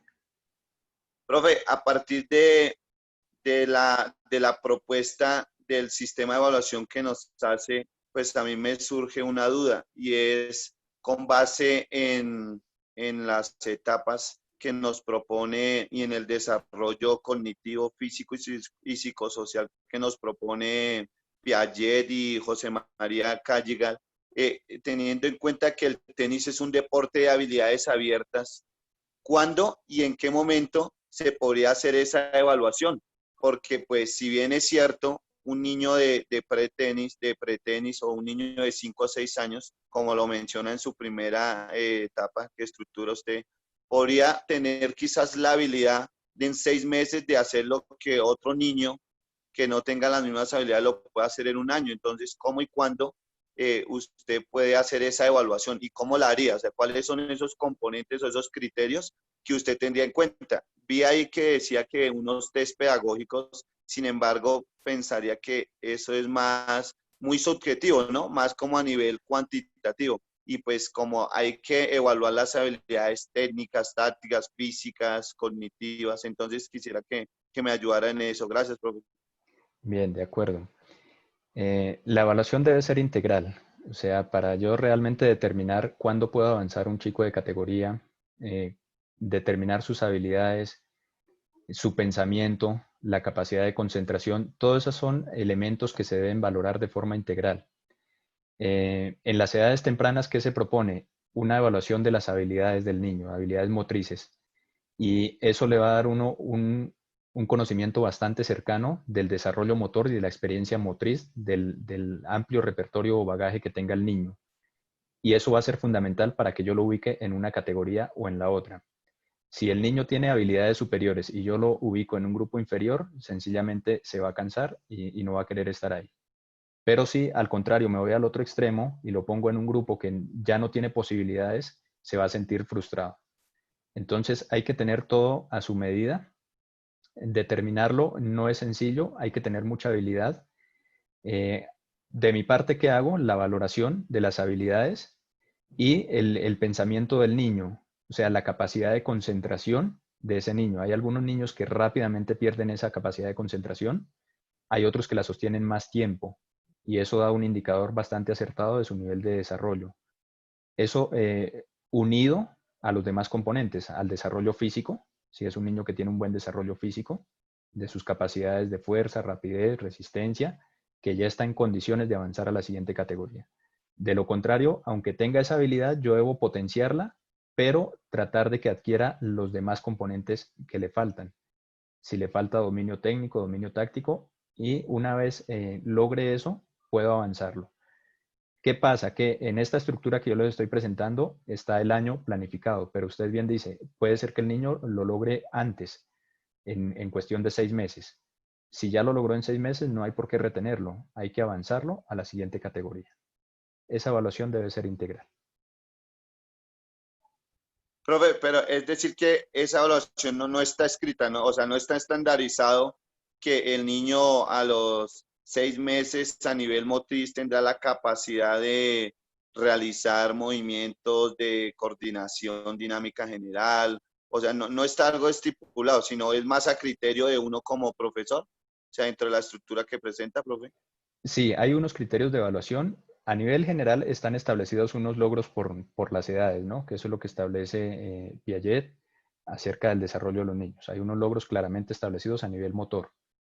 En la propuesta que yo les hago, hay unos test ajustados a cada una de las categorías. Y esos test valoran lo que le estoy diciendo. No valoran únicamente las capacidades físicas, sino valoran también habilidades de coordinación, habilidades técnicas, que le van a permitir a usted valorar si realmente el niño cumplió con los propósitos de ese programa. Entonces sí incluye esa parte de valoración de esas habilidades. Ok, profe, gracias. Bueno, muchas gracias, Johnny, por su pregunta. Adelante, Remigio. Buenas tardes y bendiciones para todos. Agradecer a los organizadores de estos eventos y al profe ponente hoy porque es una excelente ponencia y nos da pues muchas bases, correcto, para nosotros ir estructurando cada vez de una mejor manera nuestro trabajo. Lo que decía Johnny ahí, pues yo pienso para Johnny que finalmente aunque nosotros tengamos una estructura por edades y planificadas a 6 meses o a 1 año, debemos detectar talentos y potenciales y dentro de un mismo grupo uno debe llevar el seguimiento de cada jugador.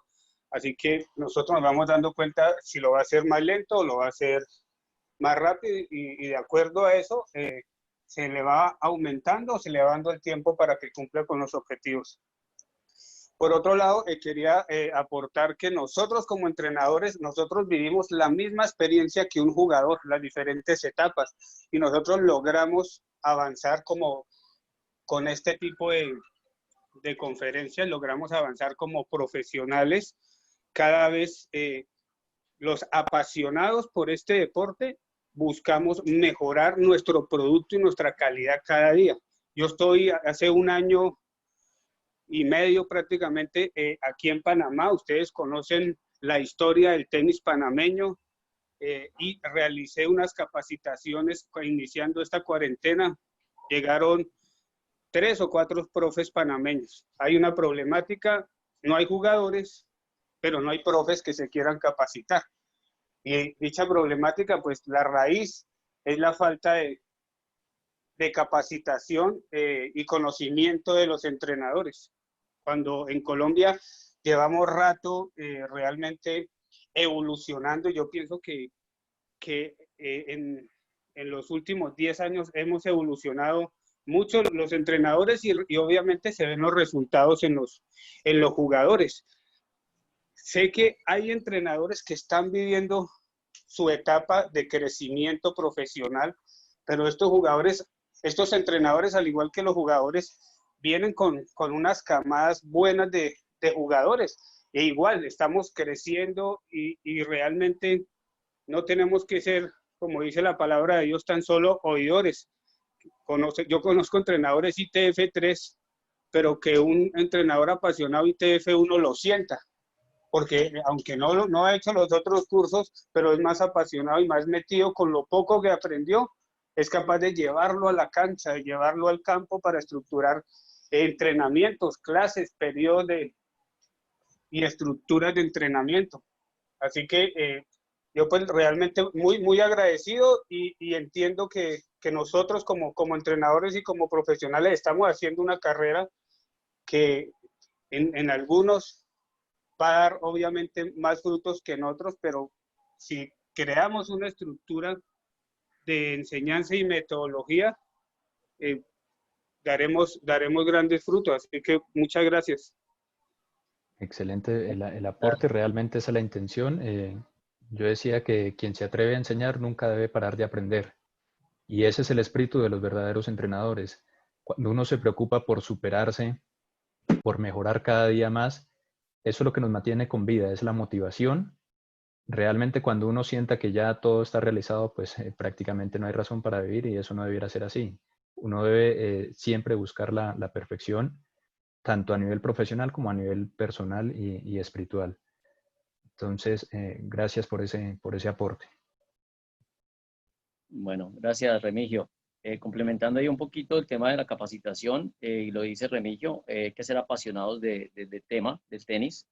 Y en muchas oportunidades cuando hacemos cursos, muchos los hacemos a veces, o algunos lo hacen por tener el certificado y llenar la hoja de vida. Entonces, por ejemplo, ayer hablábamos con los que hicimos un curso hace poco, no digo con quién, con qué entidad, pero quedamos como plof, ¿cómo así ya se acabó? Y, y realmente era como el cumplimiento de recibir el certificado, pero yo digo que el papel aguanta todo, pero el trabajo real se ve en la cancha. Entonces sí es importante que no nos capacitemos por capacitarnos ni por un diploma o un certificado. Hagámoslo para alimentar nuestro conocimiento y nuestro trabajo en campo.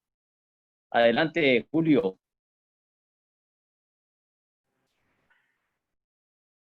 Julio César. Hola a todos, muy buenas tardes. ¿Sí me escuchan ahí? Sí, señor. Ah, bueno.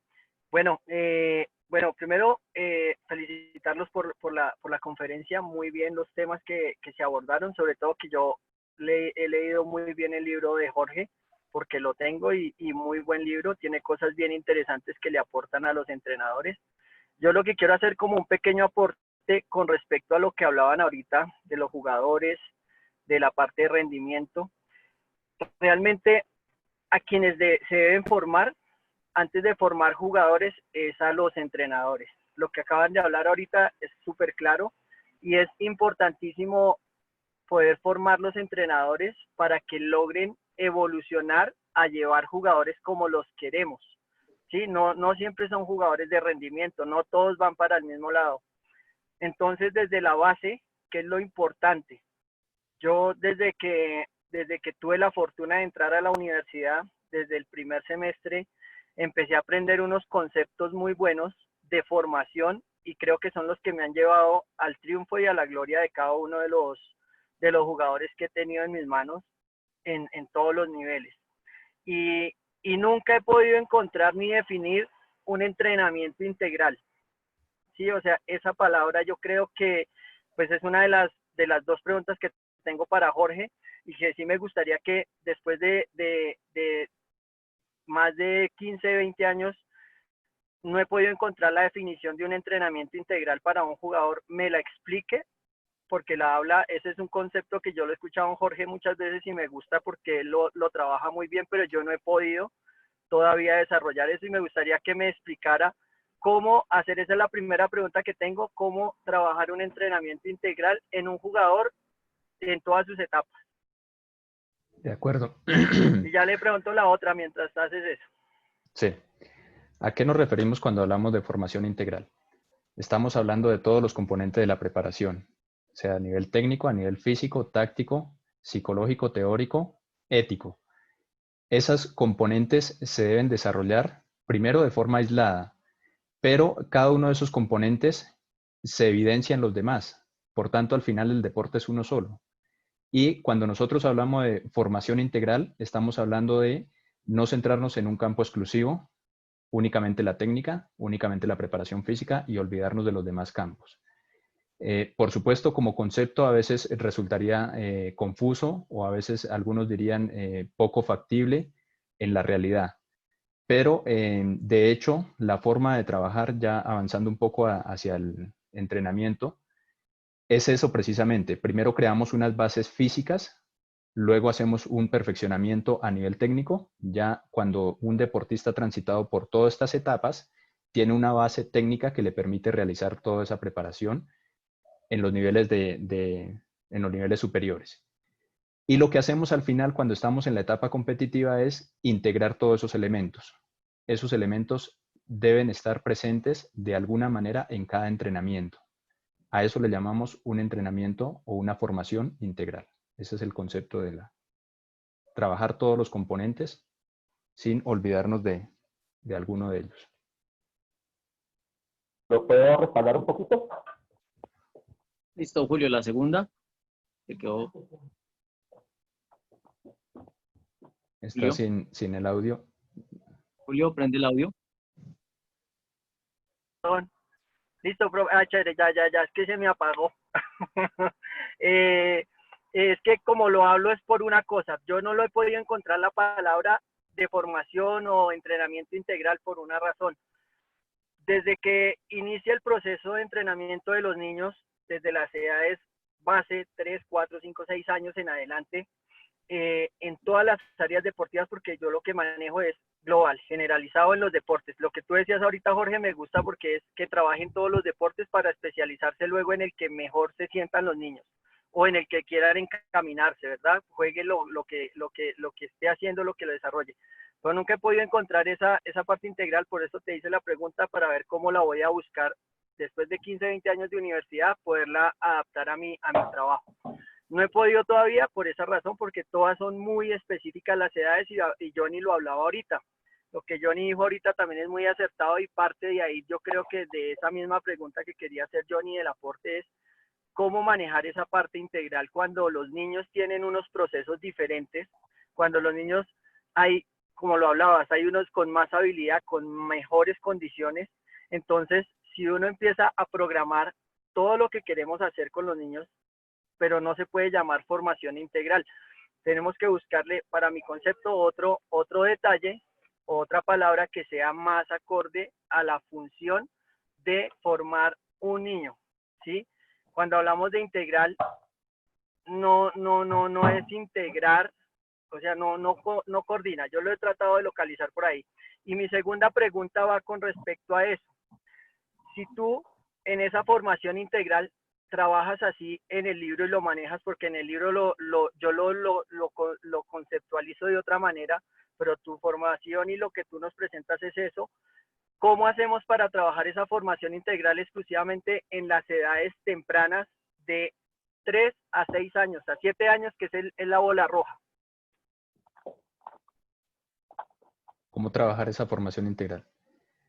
En esas edades, en la formación base, hasta 7 años, no rendimiento, nada, sino porque solo quiero es que me lo transmitas de acuerdo a lo que tú nos hablas con tu libro, porque yo he entendido el libro de una forma, pero tú lo que hoy nos explicaste y de acuerdo a los conceptos va encaminado en otra función, pero pues cada uno va leyendo y lo va comprendiendo a su modo de trabajar, y es lo que he hecho. Pero hoy lo que me dijiste me gustó, pero quiero que me ayudes en esa parte para ir evolucionando y creciendo más en mis conocimientos. Gracias, Jorgito. Sí. Bueno, la propuesta es esa. Realmente yo lo trabajo así. Esa ha sido mi experiencia. El desarrollo integral es eso, tener los componentes, no solo centrarnos en una sola cosa. La otra, pues ya es el desarrollo multilateral en esas edades que yo les hablaba hace un momento. Dar la oportunidad de que el niño desarrolle múltiples habilidades. Así lo he aplicado no solo para la formación en tenis, sino en otros deportistas, en fútbol, en otros deportes. Entonces, esa formación integral, esa variedad, ese repertorio, contribuye también a ese desarrollo integral o integrado, por decirlo de alguna manera, de cada uno de esos componentes. Ahora, en esas edades, ¿qué hay que tener mucho en cuenta? Las características del desarrollo psicológico. O sea, ahí sí o sí hay que tener presente los tiempos de duración, cuánto puede mantener el niño la atención, los trabajos dinámicos para que mantengan la atención, el desarrollo adecuado de lo que uno quiere como entrenador. Si uno realmente no respeta esos periodos establecidos, ¿cuánto es? Leí algún documento hace unos días que ese periodo de atención es más o menos la edad más 2. Entonces los niños de 5 años pues realmente van a tener periodos muy cortos de mantener la atención, 7 minutos, a veces máximo 10 minutos. Nosotros como adultos, ¿cuánto tiempo mantenemos la atención? 40 minutos. Por eso normalmente los turnos de clase en la universidad son de 40 minutos. Ya después de 40 minutos, pues es muy difícil. Y pues esas son habilidades que se desarrollan desde edades tempranas. Entonces, la posibilidad del niño de explorar por varios deportes, tener un desarrollo integral de todas sus habilidades, no solo centrado en el deporte, en específico tenis, es lo que hace esa formación integral. De ahí en adelante, pues no sé qué otra herramienta pudiera aportarle, profe. Listo. Igual, Julito, para complementar tu pregunta, como dices, tienes el libro, ahí en una página muestra esas etapas y lo que desarrolla de acuerdo al plan. Yo pienso que esto es una base y esto lo podemos complementar con lo que hemos aprendido a lo largo de la carrera, en el caso de los físicos, y a lo largo de las capacitaciones que tienen los demás entrenadores, ¿no? Sería como complemento a la pregunta de Julito. No, Pechito, sí, es que yo lo que te digo, yo me he leído el libro porque Jorge, afortunadamente en el curso que hicimos, lo de mi tenis, lo que vos decías, yo tengo el libro desde ese día y yo lo tengo y lo he leído y por eso le digo, yo lo manejo de una forma. Lo que Jorge nos transmite hoy con unas cosas es lo que le pregunto, o sea, cómo hacer y cómo desarrollar esas partes de formación integral, porque yo no he podido hacerlo en cada una de las etapas.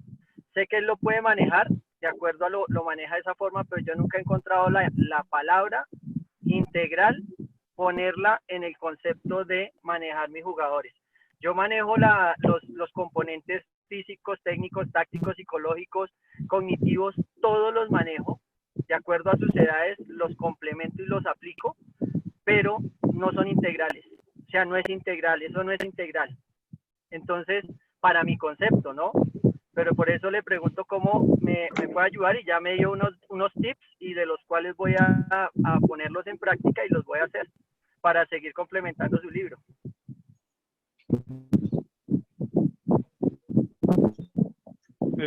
Profe, me sé ahí un minutico, porfa. Listo, muchas gracias. Iba Edwin, pero adelante, ¿quién? Remigio. Dale. Ya. No, lo que pasa es que Remigio.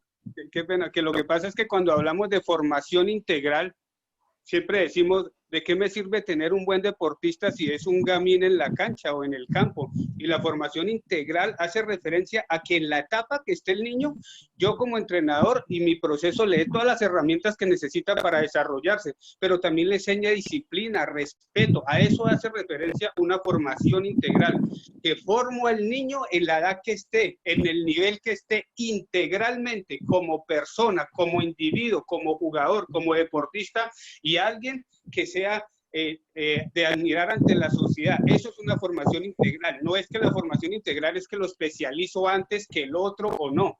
En su edad, a los 3, a los 4 años, enseño las bases básicas de respeto, de comportamiento, siendo yo entrenador, y lo deportivo. Eso es a lo que se refiere integral. Cuando ya el niño crece, requiere otras cosas, la preparación física, el psicólogo, eso ya es otro cuento, pero la formación integral siempre va a ser de acuerdo a cada etapa. Sí, muy de acuerdo. Pues el tema, por eso les decía, de hecho es uno de los componentes que aparecen en los contenidos, como les estaba mostrando Fernando, y como lo expuse en la presentación. Quizá hay muchos programas que abandonan esa parte ética. No, esa parte ética está incluido. De hecho, hay un capítulo específico donde se habla de cada uno de esos valores éticos y cómo se ajustan a las edades. Porque a veces, pues también nos vamos a una cosa demasiado técnica que el niño no comprende, pero lo que está señalando el profe es muy acertado. Con el ejemplo, con nuestras actitudes, nosotros educamos y eso hace parte también de esa formación integral.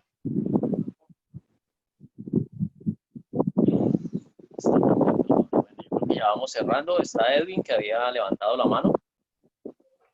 Adelante, Edwin. Me encuentro interesado en el libro. Me parece muy importante lo que dice mi profe Jorge sobre esos temas de la etapa, de las etapas y las bases del tenis en los niños. Entonces me interesaría tener el libro para ponerlo en práctica para los chicos. Sí, claro, profe, con todo gusto. Ah, listo, perfecto, Edwin. Sí, estaré, bueno, si no le damos el de Jorge y coordinan para el tema de los que quieran el libro. Muchas gracias. Bueno, pues nada, en nombre de la asociación, agradecerle por este tiempo, a todos los profesores por su participación. Realmente, definitivamente, vamos a salir de esta pandemia siendo otros. Hemos recibido muy buena información en esta charla y en las que hemos venido desarrollando. Y bueno, Jorge, nuevamente pues agradecerle. Y la próxima, ¿cuándo es, Jorge? Tenemos la próxima el viernes a las 12 de meridiano, entonces todos invitados.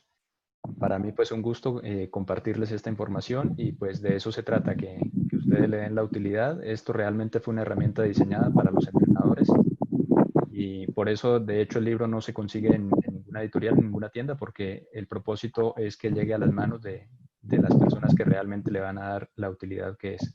Entonces, bueno, de mi parte, muy agradecido con ustedes y gracias por la invitación. Listo, Jorge, gracias. Y cualquier duda, inquietud, la charla va a quedar en nuestros canales de Instagram, Facebook y la página de YouTube para los que quieran volver a revisarla. Entonces, muchas gracias a todos y pues una feliz tarde. Nos vemos el viernes. Y profe, ¿y en YouTube cómo lo encuentro? ¿El nombre del canal? En YouTube tenemos... en de YouTube, tenis. ¿cómo estás? De tenis. YouTube. Por Comité de Capacitación o Entrenadores de Tenis de Colombia nos encuentran. Ah, ya, capacitación. Okay. Listo. Profe, muchas gracias. ¿Será que hay un grupo de entrenadores colombianos? No sé si hay un grupo que quisiera estar ahí. Sí, al interno, con mucho gusto. Vamos a